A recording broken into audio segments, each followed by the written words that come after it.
Donc je poursuis avec le financement. Donc vous avez en fait plusieurs types de financement. Vous avez le financement que moi j'appelle classique en fin de compte, c'est-à-dire un financement qui va être régional ou ministériel, où là vous allez être doctorant contractuel financé pendant 3 ans. Vous avez ensuite d'autres façons d'être financé. Vous avez par exemple la convention, les conventions CIF, ça s'appelle. Donc là, vous allez pouvoir proposer votre projet et ensuite d'avoir une thèse qui va être financée au sein même d'une entreprise. Donc j'ai l'impression qu'en droit, il y en a quand même de plus en plus. C'était moins le cas à une époque. C'est vrai que moi, je pensais que ça correspondait plus au schéma des sciences dures. Mais il y en a quand même un certain nombre en convention CIFRE de nos jours. Donc là, par exemple, si une entreprise a envie de financer un doctorant pour développer juridiquement tel point, eh bien c'est tout à fait envisageable. Vous avez aussi les appels à candidature. Donc là, ça peut être intéressant. Vous avez des offres tous les ans à peu près, où vous avez des enseignants-chercheurs. Donc ça va être des enseignants-chercheurs habilités à diriger des recherches, donc des maîtres de conférences habilités à diriger les recherches, ou des professeurs qui en fait vont vous proposer, ils vont mettre une annonce comme quoi ils ont obtenu un financement sur 3 ans pour traiter un sujet particulier. Et là, vous allez candidater. Donc vous allez être forcément en concurrence avec d'autres personnes. Et il faut aussi que le sujet vous plaise quand même. Parce que ce n'est pas une question que d'argent. C'est une question qu'il va falloir vous épanouir aussi au quotidien parce que la tâche est très très rude. Elle est difficile. Enfin, moi je vois pas, je pense pas qu'on puisse travailler sur un sujet qu'on n'aime pas. Ça me paraît très très compliqué. Donc ça c'est qu'un avis personnel, mais moi ça paraît compliqué quand même. Faites sur le côté un petit peu novateur de la thèse. Ça va éviter de tout simplement redonner un financement à quelque chose qui a déjà été traité. Donc ça nécessite quand même un effort intellectuel lorsque vous lancez dans un domaine, de se dire il faut que je compile la jurisprudence, que je commence déjà à lire avant de me lancer dans la thèse, de façon à proposer un sujet qui serait cohérent, adapté et un petit peu novateur quand même, de façon à mettre toutes les chances de son côté. Si vous avez la chance d'être financé, c'est pendant 3 ans de financement, parce qu'en fait c'est calqué aussi sur les thèses en sciences dures qui généralement durent 3 ans et pas plus. Sauf qu'en 3 ans, c'est assez difficile quand même de respecter ce délai, parce qu'en règle générale, en droit, vous allez faire autre chose à côté. En parallèle, vous pouvez faire aussi des enseignements. Donc vous allez par exemple être chargé de travaux dirigés. Donc les chargés de travaux dirigés que vous voyez, ce sont pour la plupart des doctorants, certains d'entre eux en tout cas. Donc il y en a certains, vous avez les vacataires. Les vacataires, c'est ceux qui n'ont pas obtenu généralement de financement pour leur thèse, du moins s'ils sont doctorants. Parce qu'après, vous pouvez avoir des docteurs qui font quand même des vacations, etc., qui reviennent à l'université. Ça peut arriver. Mais si ce sont des doctorants, s'ils sont vacataires, c'est qu'ils n'ont pas obtenu de financement. Parce que les autres, ou du moins qui sont plus en cours de financement.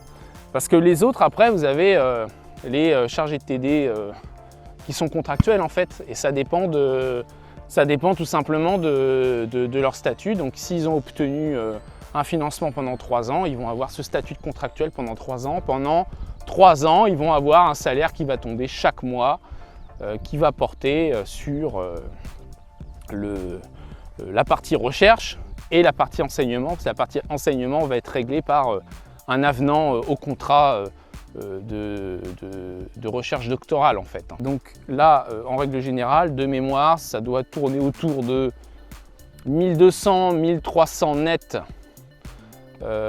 lorsque vous êtes que doctorant contractuel.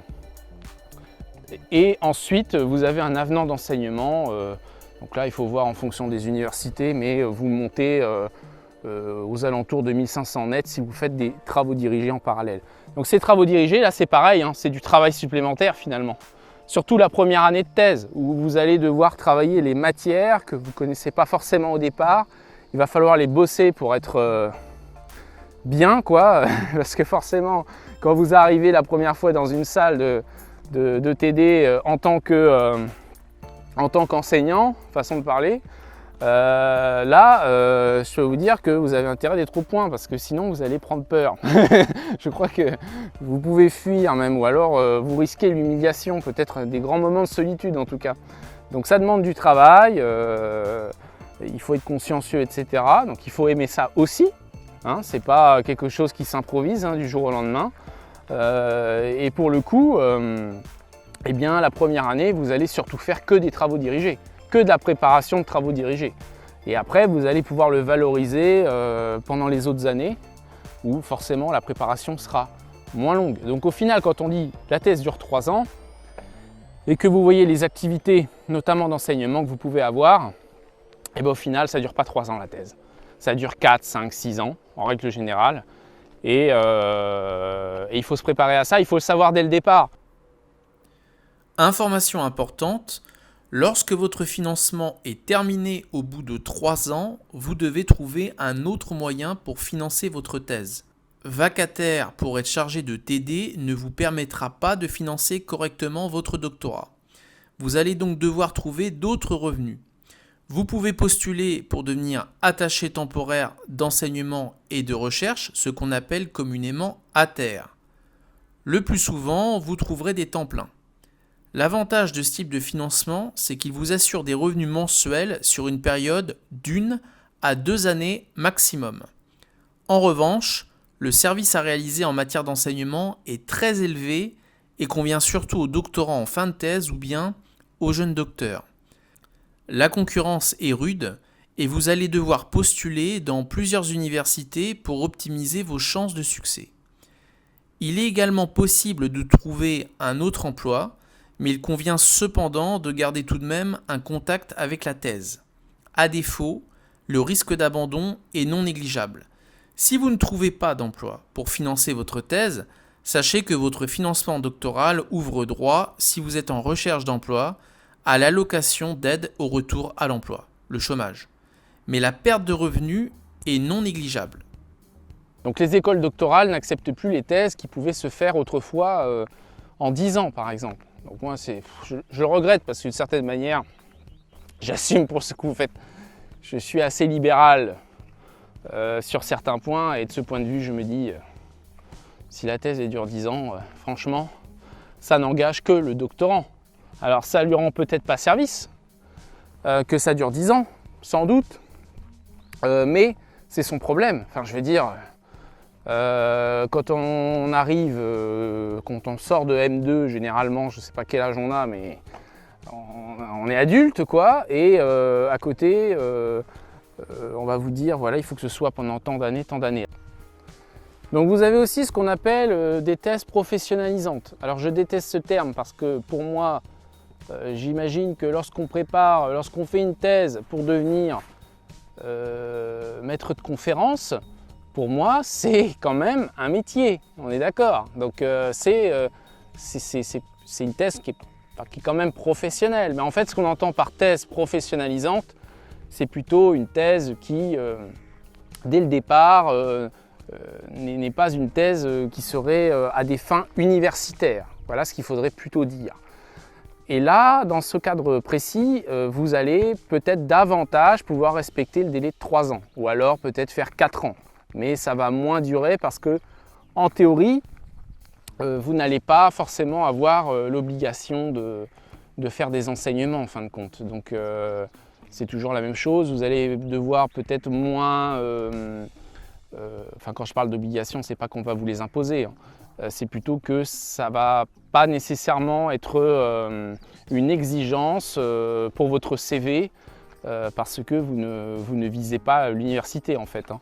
Donc là, c'est peut-être davantage faisable. Par contre, ça nécessite d'avoir un sujet qui serait sans doute moins théorique et beaucoup plus pratique en fin de compte. Moi, je déconseille en règle générale de se lancer dans un doctorat si vous n'avez pas un financement. Parce que c'est très très compliqué. D'ailleurs, en fonction des écoles doctorales, il faudrait voir, je n'ai pas accès à toutes ces statistiques. Mais j'ai constaté à ma petite échelle que majoritairement, les personnes qui abandonnent leur doctorat sont des personnes qui n'ont pas été financées. C'est très difficile parce que généralement, vous avez besoin aussi d'une stabilité matérielle, tout simplement. Ce qui se passe, c'est que la thèse est déjà très dure psychologiquement, c'est quelque chose qui est très éprouvant, c'est une épreuve. Vous allez avoir des jours sans, comme on dit, un peu comme, je sais pas moi, dans certains sports, il y a des champions, ils ne sont pas dedans, quoi. Donc c'est pareil pour les chercheurs, il y a des jours où ils ne sont pas dedans. Il y a des périodes de doute qui sont plus difficiles que d'autres, où vous allez vous remettre en question, vous allez vous dire que vous n'avez pas le niveau pour faire une thèse, au final ça ne va rien donner. Alors en plus vous avez les difficultés habituelles en fait, quand on fait tourner la roue du hamster, façon de parler, c'est vous allez vous inventer aussi des problèmes. Et je pense que ça c'est logique. Vous avez des personnes qui arrivent à cloisonner plus facilement que d'autres, qui vont pour autant souffrir de leur doctorat psychologiquement, mais qui vont se dire voilà, quand je suis au travail, je suis au travail. Et mes problèmes, mes doutes par rapport à la thèse, je les réserve après ma journée de travail. Donc ça, vous avez des personnes qui cloisonnent le plus possible et qui arrivent quand même du coup à travailler, puis vous en avez d'autres qui vont tout simplement se faire du mal, quoi. C'est-à-dire pendant les journées de doute, ils ne vont pas réussir à travailler, ils vont être tétanisés, ça va être la page blanche, il n'y a rien qui vient, c'est une sorte de panique, d'angoisse, parce qu'il ne faut pas oublier quand même qu'on est sur des projets très très longs. Alors pourquoi la thèse est aussi très dure psychologiquement? En fait, elle est très dure psychologiquement parce que vous avez l'impression de ne pas avancer dans la vie. Et ça, je pense que c'est quelque chose qui revient très très très régulièrement chez toutes les personnes avec qui j'ai pu parler. C'est-à-dire que quand vous êtes dans le doctorat, vous vous dites sans cesse moi je vois les anciens collègues, les amis qui sont partis, qui ont quitté le Master 2 en même temps que moi, sauf que moi je suis parti vers la thèse pendant que eux, en fait, ils ont passé l'examen d'entrée à l'école des avocats et vous n'aurez pas terminé votre thèse que eux, ils seront avocats. Et pendant ce temps-là, vous allez avoir cette impression de stagner en fait, en vous disant par exemple, j'ai la trentaine, j'ai toujours pas de métier entre mes mains, j'ai toujours pas peut-être aussi de rémunération fixe, et c'est vrai que je me dis tout ça pour ça. Donc c'est pour ça qu'il faut être très vigilant, il faut savoir à l'avance là où vous voulez aller, ne pas perdre l'objectif de vue. Le choix du directeur, très important, c'est vraiment fondamental en fait. Parce que, mais ça c'est que mon retour d'expérience, c'est personnel en fait. Je pense qu'il faut se renseigner à l'avance sur la psychologie du directeur ou de la directrice de thèse. Ça me semble être fondamental. J'ai envie de dire que d'une certaine manière, il faut que vous sachiez également ce que vous attendez d'un directeur de thèse.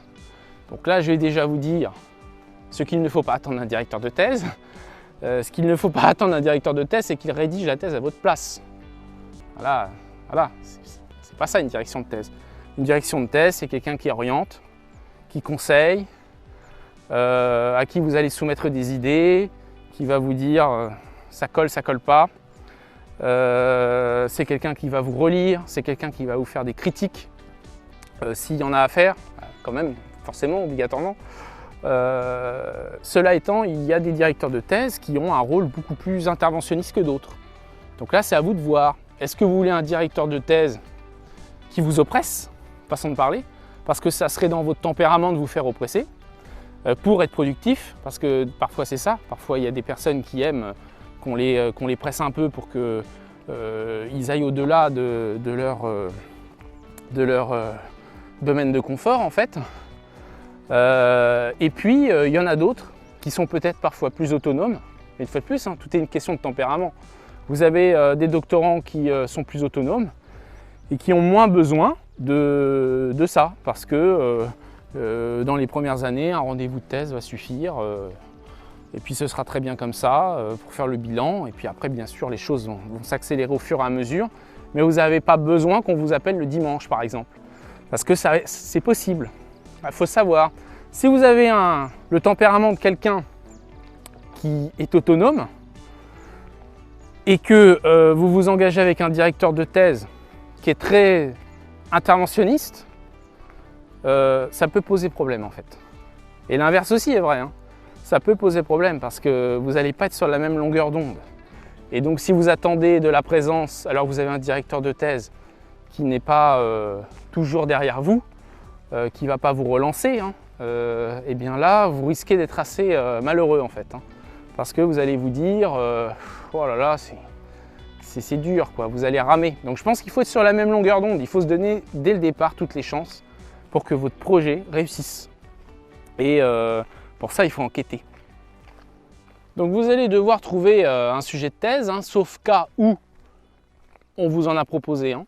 Ça peut arriver, comme je vous dis, vous avez des fois des appels à candidature pour obtenir un financement sur un sujet particulier, donc là, il n'y a pas de difficulté par rapport à ça. Vous pouvez aussi avoir demandé à des personnes de vous aider sur la recherche d'un sujet de thèse. Donc là, moi, ce que je vous propose, c'est thèse.fr. Je mettrai ça en description. En fait, ça permet tout simplement de se renseigner sur les thèses en cours, les thèses aussi qui ont déjà été soutenues, de façon à éviter de proposer un sujet similaire. Donc le sujet, il faut qu'il soit intéressant pour vous. Il peut paraître chiant à plein de gens, sans doute, sans doute, mais il doit vous intéresser. Vous devez, d'une certaine manière, être passionné par le sujet de thèse. Parce que ce sujet-là, et c'est là où j'en reviens avec la critique psychologique de la thèse, c'est que vous allez être possédé par le sujet. Je veux dire, vous allez y penser en permanence. Déjà, vous allez y passer vos journées dessus. Et au-delà de ça, même quand vous allez arrêter de travailler, il est assez probable, hein, ça dépend des personnes, mais il est assez probable pour que vous y pensiez constamment. Et donc vous n'allez jamais vous déconnecter en fait. Et ça, c'est psychologiquement assez usant. C'est-à-dire le sujet va venir à vous en permanence, il va vous rappeler, il va vous dire « Ah, cette idée-là pourrait être sympa, il faut la noter ». Alors ça peut arriver dans plein de circonstances. Vous pouvez être à un repas de famille, vous allez vous dire « Oula, presque il faut que je sorte de table parce que il faut que je note mon idée parce qu'en fait sinon, dans une heure, je l'aurais oublié quoi. » Donc vous allez parfois rêver de votre thèse. Donc c'est là où en fait il y a tout un environnement qui va se créer autour de cette thèse. Parfois c'est même c'est complètement fou, hein. C'est de l'endoctrinement quoi. Il y a un enfermement en fait qui est lié à la thèse et donc c'est pas si simple finalement. À côté, comparé faire des études, suivre le cursus des études, c'est très tranquille parce que vous apprenez des choses, vous les restituez, vous réfléchissez dessus bien entendu. Mais là, la thèse, c'est long, c'est très très long. Ça dure des années comme ça et ça ne s'arrête pas pendant toutes ces années. Et je dirais même que plus vous allez vous approcher de la fin et plus le rythme va s'accélérer et plus ça va devenir difficile en fait. Donc c'est psychologiquement assez rude. Donc vous avez les maîtres de conférences qui sont là pour vous aider aussi. Donc comme je vous disais, les maîtres de conférences HDR, habilités à diriger des recherches, sont potentiellement vos futurs directeurs de thèse au même titre que les professeurs. Et là, c'est vraiment très important de se rapprocher de ces personnes lorsque vous souhaitez faire une thèse ou lorsque vous avez des questions en général pour essayer de trouver un sujet. Parce que eux, forcément, comme ils ont de l'expérience, ils savent globalement dans un domaine, ils savent très bien ce qui a déjà été fait, les thèses en cours, les thèses déjà soutenues, et pourront vous orienter en vous disant n'allez pas dans cette direction parce que cette thèse-là, elle a déjà été traitée de cette façon-là, même si des fois l'intitulé n'est pas exactement le même que le vôtre. Si le fond a déjà été traité, ça devient compliqué, vous voyez. Donc il faut vraiment se reposer sur cette expertise. Ça me semble vraiment important de pouvoir obtenir ces informations-là. Parfois, on peut vous proposer aussi des sujets, disant bon bah voilà, vous vouliez faire par exemple, je sais pas moi, j'y connais rien, de la propriété intellectuelle. Bon, et bien en propriété intellectuelle, quelqu'un peut vous dire, un Un professeur peut très bien vous dire, bon bah voilà, je sais que vous vouliez faire une thèse là-dedans, ce que vous lui avez déjà demandé. Ce sujet-là, par exemple, il n'a pas été traité, c'est assez novateur. Et on peut monter un dossier pour tout simplement essayer d'obtenir un financement.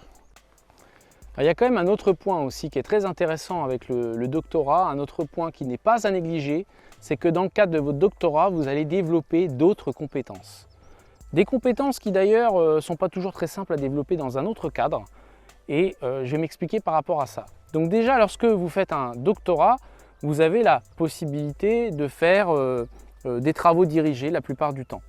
Et bien dans le cadre de ces travaux dirigés, vous allez développer un nombre de compétences incroyables. Déjà, vous allez apprendre à chercher rapidement, vous allez apprendre aussi à transmettre le savoir, tout en étant technique, sans pour autant entrer dans la vulgarisation parce qu'il faut assurer le contenu. Et surtout, vous allez aussi devoir faire des travaux de recherche, parfois en plus de votre thèse, comme par exemple la rédaction d'articles, etc. Et parfois, vous allez même devoir présenter ces travaux-là dans des colloques, dans des journées d'études. Et forcément, ça nécessite aussi d'avoir une certaine aisance orale. Alors si vous ne l'avez pas, vous allez la développer en fait. Et je pense qu'au bout d'un certain temps, lorsque vous allez enchaîner un DTD, lorsque vous avez enchaîné des colloques, c'est pas forcément que vous allez avoir davantage confiance en vous, mais vous allez davantage exprimer vos points de vue sans paraître en fait en panique. Et ça, je pense que ce sont des compétences que vous allez pouvoir garder pendant toute votre carrière. Et je crois qu'il ne faut pas penser que le doctorat, ce qui vous restera du doctorat à la sortie, c'est une thèse. Non, vous allez vous enrichir, vous allez au fur et à mesure être plus efficace dans votre façon de travailler et surtout développer bien plus d'aisance dans tout un tas de domaines, ce qui n'est absolument pas négligeable. Alors on m'avait posé une question aussi qui était la suivante. Comment sait-on si eh bien, on est fait pour la recherche? Parce que c'est vrai qu'au départ, on ne sait pas trop. Mais il y a quand même un indice, parce que c'est vrai que là, il va falloir travailler pendant des années sur un sujet de thèse, ce qui n'est pas rien. Eh bien, l'indice, c'est le master recherche. Et oui, quoi de mieux pour savoir si on est fait pour la recherche qu'en faisant un mémoire de recherche? Alors bien sûr, le mémoire de recherche, c'est tout petit à côté d'une thèse. C'est minuscule, mais pour autant, eh bien, vous allez quand même développer un certain nombre de questionnements et vous allez savoir si ça vous plaît ou pas. Si l'écriture est laborieuse, si la recherche est laborieuse, en fait, en bref, ça ne vous plaît pas du tout, ne vous lancez pas dans une thèse. Ah, c'est aussi simple que ça. Je pense que la voie naturelle, c'est le mémoire de recherche. C'est ce qui va vraiment vous permettre d'être fixé sur cette voie, parce qu'à mon sens, tant qu'on ne l'a pas fait, eh bien sûr, on ne peut pas savoir. Donc pour conclure, le doctorat, eh bien, c'est le fait de devoir chercher, de devoir approfondir un domaine, un sujet en particulier pendant 3, 4, 5, 6 ans, sous la direction d'un directeur de thèse, et vous allez devoir apporter votre petite pierre à l'édifice de la recherche. Ce n'est pas une synthèse. Et je recommande vivement un financement et surtout savoir à quoi va vous servir votre doctorat à l'avance. Ça vous évitera bien des désillusions ensuite. Et surtout, même si vous faites une thèse par exemple pour une carrière universitaire, ayez un plan B, ayez un plan C jusqu'à Z. Donc ça c'est dans l'idéal, même si bien sûr les choses en pratique sont pas toujours aussi simple que ça. Eh bien écoutez, je vous remercie. J'espère que cette vidéo vous a plu. N'hésitez pas à poser des questions dans les commentaires si jamais vous en avez. Je me ferai un plaisir de vous répondre. Et je vous dis à très bientôt sur les internets.